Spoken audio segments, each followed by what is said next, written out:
नमस्कार, मैं अमित गोदियाल और आप देख रहे हैं उत्तराखंड हलचल। जैसा कि आपको मालूम है, नगर पालिका बड़कोट में जो प्रत्याशियों की संख्या है वो 8 के करीब है।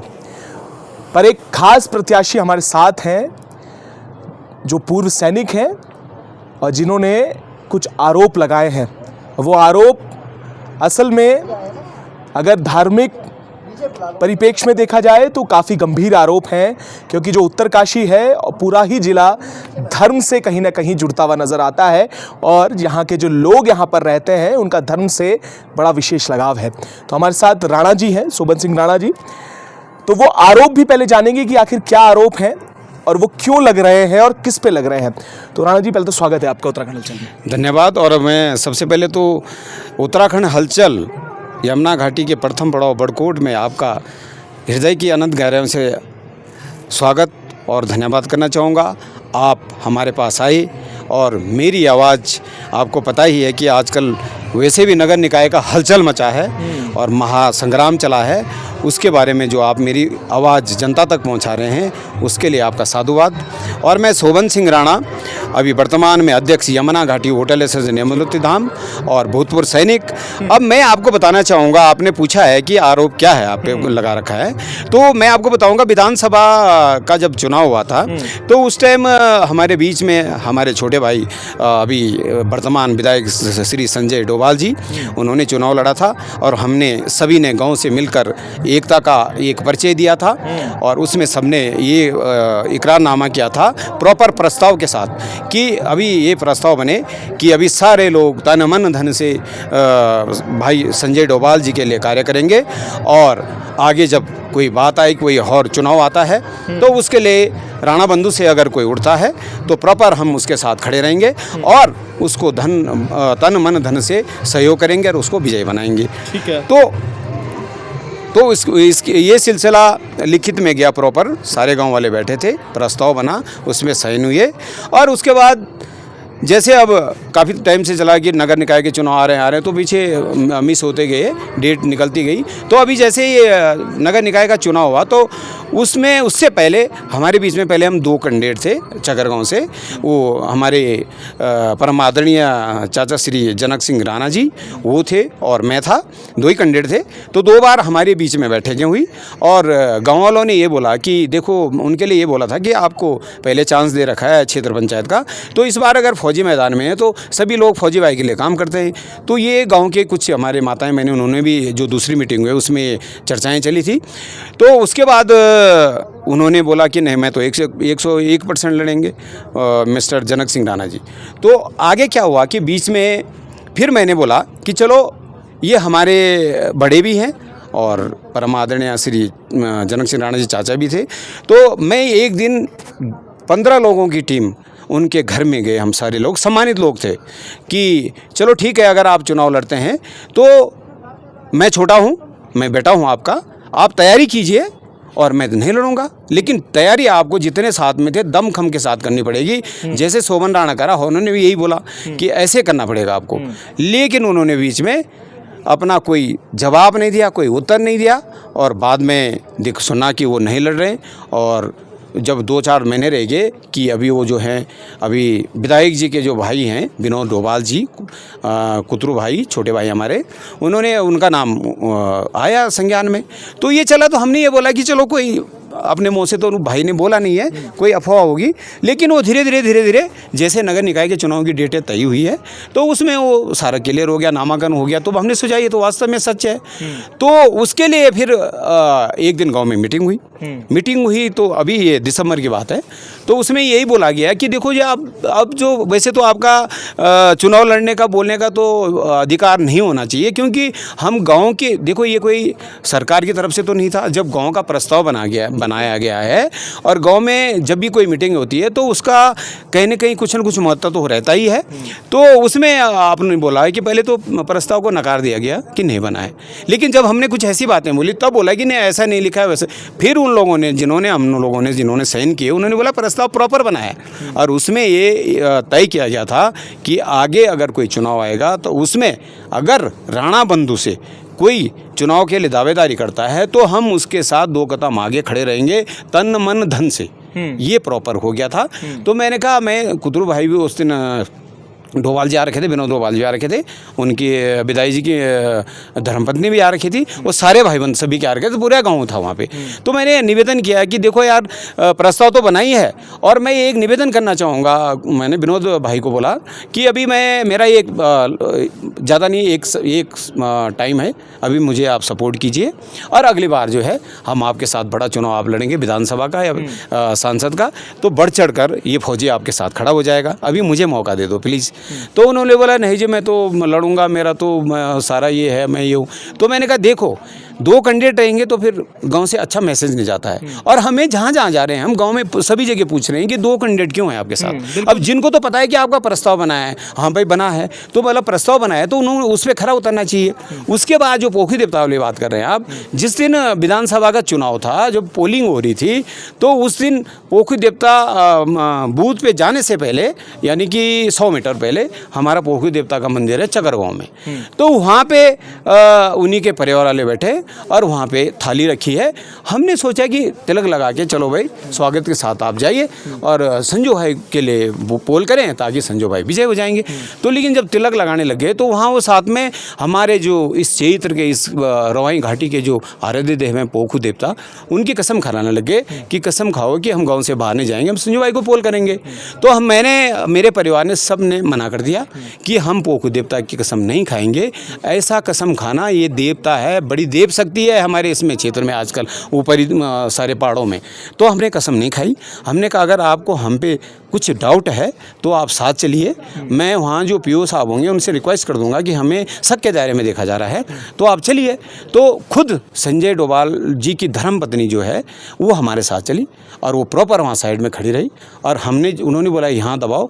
हमने सब ने, पूरे परिवार वालों ने सारे वोट प्रॉपर जब जमान दे दी थी, मैं तो सैनिक हूँ, सैनिक तो हमेशा कभी झूठ नहीं बोलेगा, हमने प्रॉपर दे दिया जमा और उनको पोलिंग की।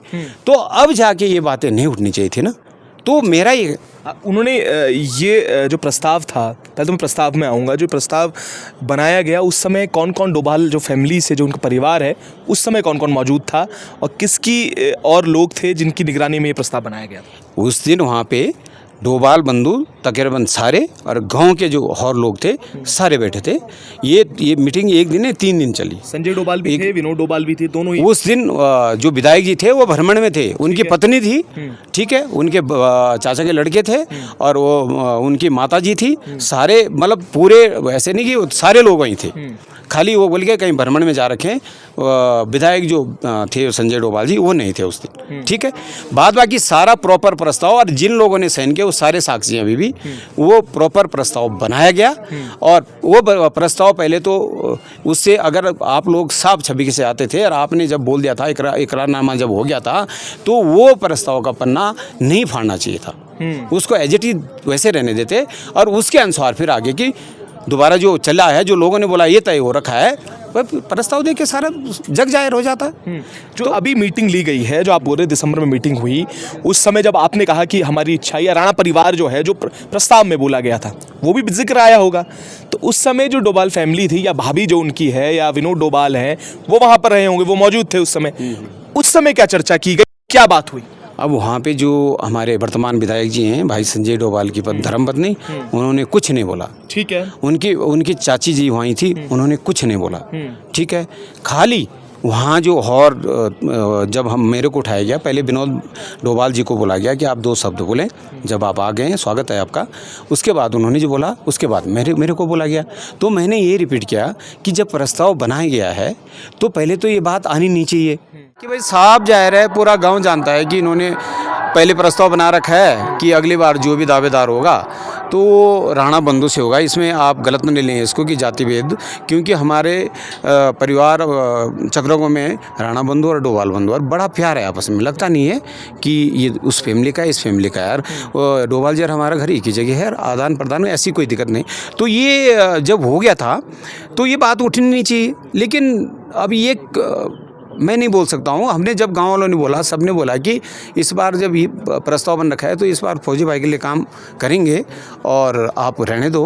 तो उन्होंने बोला नहीं जी, मैं तो नहीं मानूंगा, मैं तो लड़ूंगा। तो हमने कहा चलो ठीक है फिर, तो ये मीटिंग माटिंग का कोई। अच्छा, वो पोखू महाराज जी की बात भी मैं चाहता हूँ, क्योंकि इसमें आपने एक बात कही है कि आपने तो कसम नहीं खाई, पर जो पूरा चकर गांव है उन्होंने वहाँ पर कसम खाई थी, इसी कंडीशन पे, इसी शर्त पे शायद। वो भी बताइएगा आप। ये जो अब मैं आपको बता रहा हूँ कि जो मीटिंग हुई थी वो एकता के लिए हुई थी। एकता के लिए हुई, बिल्कुल। सबने बोला कि हम 101% संजू भाई के लिए पोल करेंगे। बिल्कुल। तो जो पोखू देवता में कसम खाई जा रही है, तो उसका क्या मतलब? इसका मतलब पूरे गांव पे विश्वास नहीं था। पूरे गांव पे विश्वास नहीं था, तभी तो कसम खिला रहे हैं तुम। जब पूरों ने बोल दिया कि हम बिल्कुल 100% संजू भाई के लिए पोल करेंगे, तो ये तो लोकतंत्र का हनन है बिल्कुल। आप फिर वहाँ थाली रख रहे हैं, फिर कसम खा रहे हैं, और यहाँ नहीं चकर गाँव में रखिएगी और साड़ा में रखिएगी। तो जब इस प्रकार का ये हुआ तो लोग सादे भोले वाले थे। कई लोग उसमें ऐसे हैं जिन्होंने पोलिंग नहीं की, क्योंकि उन्होंने देना था अपने दूसरे कैंडिडेट, जो अपना कैंडिडेट था, वो डर के मारे बोला कसम खा रहे हैं। आधा लोग, कुछ लोगों ने पोलिंग नहीं की। कि कसम किसी भी, आपने देखा होगा कहीं मतदान होता है तो सवाल नहीं उठता है किसी देव शक्ति का कसम खाने का। बिल्कुल। तो अगर वहाँ गए हैं तो हम जगह हमने तो नहीं खाई। हमने ये बोला कि साथ चलो, प्रॉपर खड़े रहे, वो साथ ही में रहे। मैंने कहा बटन दबाओ खुद तुम, और प्रॉपर जब तक सारी पोलिंग हमने उनके संजू भाई के लिए नहीं की, तब तक वो बाहर नहीं आए, हमारे साथ ही बाहर आए। तो अब जब ये सारी चीज़ें हमने सब कुछ मतलब तन मन धन से बिल्कुल निस्वार्थ भाव से आपसे सब चीज़ जो तय हुई मीटिंग में वो किया गया, तो हमारा खाली इतना कहना था कि अभी कुतरू भाई प्लीज़ आपको नहीं उठना चाहिए था। जब हमारा सब कुछ प्रस्ताव बन रखा है तो अभी आप रुक जाइए, अगली बार आप तैयारी कर लेना, आगे चुनाव है। इस पर क्या बोला उन्होंने यही बोला है कि नहीं, मैं तो नहीं मानूंगा, मैं तो चुनाव लड़ूंगा। तो प्रस्ताव गांव में आगे से नहीं होगा जब उसका कोई अहमियत ही नहीं है प्रस्ताव की। गांव वालों की जो इतने बुजुर्ग लोग बैठे थे उन्होंने भी बोला कि इस बार रुक जाओ, तो उन्होंने उनका कोई ध्यान नहीं दिया, बोला मैं तो लड़ूंगा, और मैं, वो वीडियो भी है कि मैं तो अपने बाप की नहीं मानूंगा। अच्छा, तो बिल्कुल। तो राणा साहब, गांव में क्या इसका संदेश है? क्योंकि सबसे बड़ा सवाल तो अब यही है कि अब प्रस्ताव बना था तो गांव के जो बुजुर्ग हैं या गांव के जो पूरा ये जो हम हमारे पीछे भी देख रहे हैं, पूरा चक्कर गांव में आता है, तो गांव के जो बुजुर्ग हैं या आसपास के जो एरिया हैं, जो इलाके हैं जहां पर ये संदेश गया है कि इस तरीके की बात हुई थी, वहां के लोगों का क्या कहना है? अब वहाँ पे जहाँ भी हम जा रहे हैं, ये बात कल मेरी मिसेज ने भी बाइट दी, जहाँ पे जा रहे हैं ये एक छोटा गांव है और 2 कैंडिडेट है वहाँ से, तो जिनको तो पता है वो पहले जवाब दे रहे हैं कि भाई जब तुमने तन मन धन से उनके भाई को विधायक बनाया तो विनोद डोभाल जी को नहीं उठना चाहिए था। ठीक है, तो जिनको पता नहीं था उनको हमने बताया कि इस प्रकार का प्रस्ताव बनाया है गांव में, पूरी गांव के सामने, और साइन हुए हैं। बोला तो ये एकदम गलत है। इसका मतलब है कि अब जो है या तो फिर कोई गरीब का बेटा चुनाव नहीं लड़ सकता है। इसका तो यही हुआ कि हमारे पास पैसे और हम पैसे के धनबल से जीत जाएंगे। तो मैं वो उसी का उत्तर मैं आपके चैनल के माध्यम से यमुना घाटी की देवतुल्य जनता जनार्दन नगर पालिका के जन जन मेरे सम्मानित जनों को ये संदेश जरूर दूंगा कि आप लोग जो अभी इतना बड़ा सिलसिला चला है, जो ये नगर निकाय का चुनाव इतना हाईलाइट कर दिया है, तो इसमें बेतरतीब दारू, मुर्गे गांव-गांव तक जा रहे हैं। जैसे ऐसा लग रहा है जैसे विधानसभा का चुनाव है। मुर्गे जा रहे हैं, आगे के लिए बोले हैं कि प्रत्येक वोट को मैं खरीद लूँगा, इतना पैसा दे दूँगा। तो मैं जनता जनार्दन को, एक देश का सिपाही बोल रहा है आप लोगों को, आपका बेटा बोल रहा है कि आप इनके पैसे ले लो। इन्होंने अपने पैसे नहीं कमाए मेहनत से, ये पैसा जनता का पैसा है। इन्होंने ठीक ठाक हवन कर रखा है, क्योंकि 3 साल हो गए हैं, धरातल पे कोई काम नहीं दिखाई दे रहा है। गांव में कसम खाने के लिए एक ईंट नहीं लगी हुई है। आप इनका जो दे रहे हैं इनको लो, और अपने ईमान से और अपने विवेक से और अपने स्वाभिमान से एक ईमानदार आदमी को वोट करें, ताकि आगे ये संदेश चले जाएगा कि ज़रूरी नहीं है कि पैसा वाला जीतेगा। ईमानदार आदमी अगर तुम्हारे साथ है, रात दिन आपके साथ है। मैं अभी 6-7 साल से लगातार जनता के साथ हूँ, रातों भी कॉल करा, रात को पहुँच जा रहा हूँ।